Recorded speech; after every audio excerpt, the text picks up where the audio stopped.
দেখছি তুই ছোটখাটো কথাতে রেগে যাচ্ছি। তোর কি হয়েছে বলতো? আমি নিজেই জানি না আবার কি হয়েছে।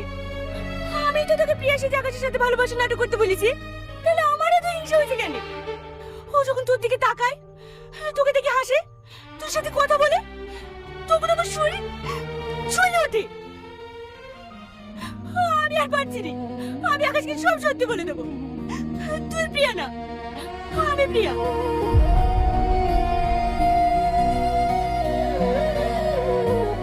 তুই আমার জন্য অনেক করেছিস, তোকে আর কাল থেকে নাটক করতে হবে না।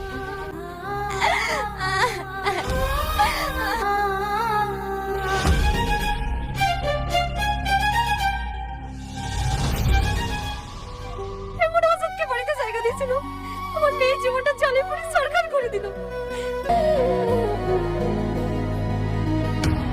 আমার আর একা একা থাকতে ভালো লাগছে না, চলো না কালকেই বিয়ে করে ফেলি। কি উল্টো পাল্টা বকছো? পাগল হয়ে গেছো নাকি? কাল কিভাবে? যেভাবে মানুষ বিয়ে করে বরকনে সেজে।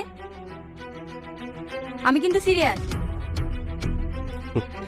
আচ্ছা ঠিক আছে, আমি কাল সকালে আঙ্কেল আন্টিকে বলছি খুব তাড়াতাড়ি আমাদের বিয়ে দিয়ে দেওয়ার জন্য। না না, আব্বা আমাকে কিছু বলতে হবে না। আচ্ছা আকাশ, আমি যদি তোমার আব্বুর বন্ধুর মেয়ে না হতাম, তাহলে কি আমাকে বিয়ে করতে না? সত্যি কথা বলবো? হ্যাঁ। প্রথমে হলে হয়তো বলতাম না, কিন্তু এখন তোমাকে এতটা ভালোবেসে ফেলেছি যেখান থেকে আর ফিরে আসা যাবে না। আমার শুধু তোমাকেই না।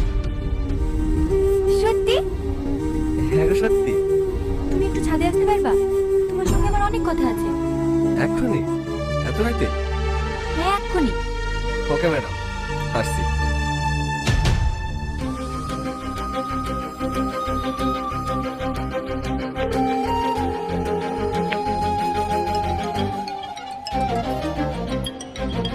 কে ফোন করছে? তোমার নাম্বার থেকেই তো। বাড়িতে ফোন রেখে এসছো? এই হ্যাঁ, দাও আমাকে দাও। হ্যালো আকাশ, কোথায় আছো তুমি? এই তো বাসে। সাথে তুই?